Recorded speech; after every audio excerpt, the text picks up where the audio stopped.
Shalom Bapak Ibu Jemaat Tuhan yang dikasih dalam Tuhan kita Yesus Kristus. Kita bersama kembali untuk merenungkan firman Tuhan. Namun sebelumnya mari kita bersatu hati di dalam doa mohon pimpinan Roh Kudus Tuhan. Kita berdoa. Roh Kudus-Mu Tuhan, kami minta berkuasa saat ini atas kami semua. Kami mau merenungkan firman-Mu Tuhan. Buatlah firman-Mu itu berkuasa dan tinggal diam dalam hati kami, dan kami dimampukan untuk mentaati firman-Mu di sepanjang hidup kami. Di dalam nama Yesus kami berdoa dan sambut firman-Mu. Amin. Bilangan pasal yang ke-11 ayat yang ke-18 sampai ayat yang ke-23 dan dilanjutkan dengan ayat yang ke-31 dan ayat yang ke-32. Firman Tuhan ini berdasarkan amanat gereja Kalimantan Evangelis. Di bawah perikop Tuhan berjanji memberi daging. Tetapi kepada bangsa itu haruslah kau katakan, kuduskanlah dirimu untuk besok, maka kamu akan makan daging, sebab kamu telah menangis di hadapan Tuhan dengan berkata, siapakah yang akan memberi kami makan daging? Begitu baik keadaan kita di Mesir bukan? Tuhan akan memberi kamu makan daging untuk dimakan. Bukan hanya 1 hari kamu akan memakannya, bukan 2 hari, bukan 5 hari, bukan 10 hari, bukan 20 hari. Tetapi genap sebulan lamanya sampai keluar dari dalam hidungmu dan sampai kamu muak, karena kamu telah menolak Tuhan yang ada di tengah-tengah kamu dan menangis di hadapannya dengan berkata, untuk apakah kita keluar dari Mesir? Tetapi kata Musa, bangsa yang ada bersama aku ini berjumlah 600.000 orang berjalan kaki. Namun engkau berfirman, daging akan kuberikan kepada mereka, dan genap sebulan lamanya mereka akan memakannya. Dapatkah sekian banyak kambing domba dan lembu sapi disembelih bagi mereka sehingga mereka mendapat cukup? Atau dapatkah ditangkap segala ikan di laut bagi mereka sehingga mereka mendapat cukup? Tetapi Tuhan menjawab Musa, masakan kuasa Tuhan akan kurang untuk melakukan itu? Sekarang engkau akan melihat apakah firman-Ku terjadi kepadamu atau tidak. Burung puyuh. Lalu bertiuplah angin yang dari Tuhan asalnya, dibawanyalah burung-burung puyuh dari sebelah laut, dan dihamburkannya ke atas tempat perkemahan dan di sekelilingnya. Kira-kira sehari perjalanan jauhnya ke segala penjuru, dan kira-kira 2 hasta tingginya dari atas bumi. Lalu sepanjang hari dan sepanjang malam itu dan sepanjang hari esoknya, bangkitlah bangsa itu mengumpulkan burung-burung puyuh itu. Setiap orang sedikit-dikitnya mengumpulkan 10 homer.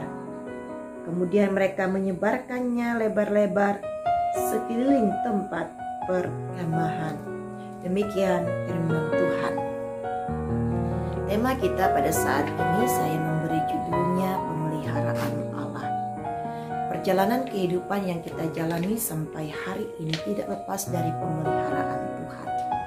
Banyak hal yang terjadi. Tanda pemeliharaan Tuhan bukan hanya untuk memenuhi kehidupan kita secara jasmani.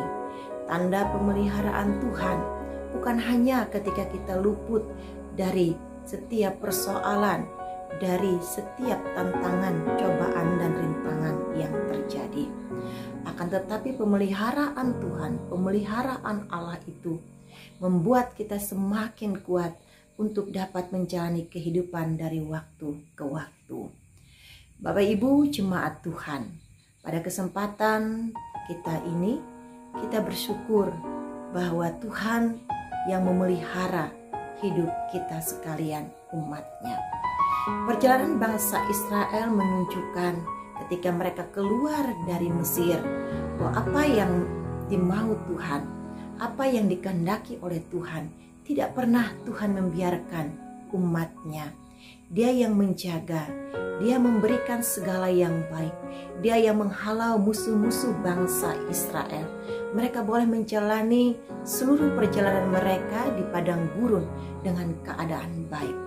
Dan itu menunjukkan tiada pernah berkekurangan suatu apapun umat Israel di dalam Tuhan. Penyertaan Tuhan nyata melalui tiang awan dan tiang api. Makanan yang Tuhan berikan mana sebagai roti sorgawi. Dan itu pun masih kurang. Mereka tetap menjadi orang-orang yang tidak bersyukur.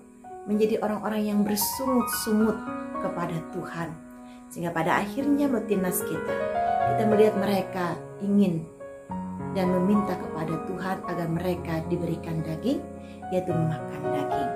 Sebagaimana mereka mengingat ketika mereka berada di Mesir dalam perjalanan mereka itu. Nah, Bapak Ibu, saudara-saudaraku yang dikasih dalam Tuhan kita Yesus Kristus, apa yang Tuhan berikan kepada bangsa Israel melewati burung puyuh yang Tuhan berikan tidak membawa mereka untuk mensyukuri itu, tetapi mereka menjadi orang-orang yang rakus dan serakah terhadap apa yang Tuhan sediakan, apa yang Tuhan berikan kepada mereka. Melalui firman Tuhan ini kita juga mau belajar di dalam seluruh kehidupan kita selaku umatnya yang percaya. Karena apa? Pemeliharaan Tuhan kepada sekalian umatnya, kepada kita semua adalah menunjukkan bahwa Tuhan yang berkuasa, Tuhan yang berdaulat atas seluruh kehidupan kita umat manusia. Artinya tidak ada satupun yang luput dari perhatian dan kasih sayang Tuhan kepada sekalian umatnya. Sebab hanya Dialah Allah yang memenuhi segala yang baik dalam seluruh kehidupan kita. Dia juga yang menyediakan segala yang baik itu untuk kita. Oleh karena itu, ini membawa kita menjadi pribadi yang setiap hari dalam menjalani kehidupan ini dan menerima segala yang baik yang datang daripada Tuhan, membuat kita semakin hari semakin bergantung hanya kepada Tuhan. Dan ini juga menunjukkan di saat keadaan apapun yang kita alami, di saat baik atau tidak baik, di saat suka ataupun susah, di saat kita sehat ataupun sakit, di saat kita ada dalam kelimpahan dan dalam kekurangan, kita percaya pemeliharaan Tuhan sempurna atas hidup kita. Kita percaya melewati setiap hal yang terjadi, Tuhan sedang membentuk kita menjadi pribadi yang teguh, menjadi pribadi yang setia, yang percaya kepadanya. Ketika Tuhan mengatakan kepada Musa, apakah firman-Ku terjadi atau tidak? Firman Tuhan, iya dan amin bagi sekalian umatnya. Dan kita sungguh-sungguh percaya akan apa yang Tuhan nyatakan dalam seluruh kehidupan kita. Oleh karena itu, Bapak Ibu, saudara-saudaraku jemaat yang dikasihi dalam Tuhan kita Yesus Kristus, ketika Tuhan sudah membawa bangsa Israel keluar dari tanah Mesir, maka itu menunjukkan Tuhan sudah memulai suatu pekerjaan yang baik. Demikian juga bagi kita bersama, Tuhan yang membawa kita sampai hari ini tetap dalam keadaan baik, dan Tuhan pula akan meneruskannya sampai pada akhirnya bagi sekalian kita umatnya. Mari kita lebih bersungguh-sungguh, mari kita menjadi pribadi yang percaya, yang bersyukur, tidak menjadi pribadi yang serakah dalam hidup ini, sebab pemeliharaan Tuhan, apa yang Ia sediakan melewati alam sekitar kita, melewati apapun juga, sungguh itu memenuhi kehidupan kita. Dan di dalam Tuhan kita tidak pernah berkekurangan suatu apapun. Terpujilah Tuhan Allah kita. di dalam Yesus Kristus yang memelihara hidup kita sejak dari awalnya sampai pada akhirnya. Tuhan memberkati kita dengan firman-Nya. Amin.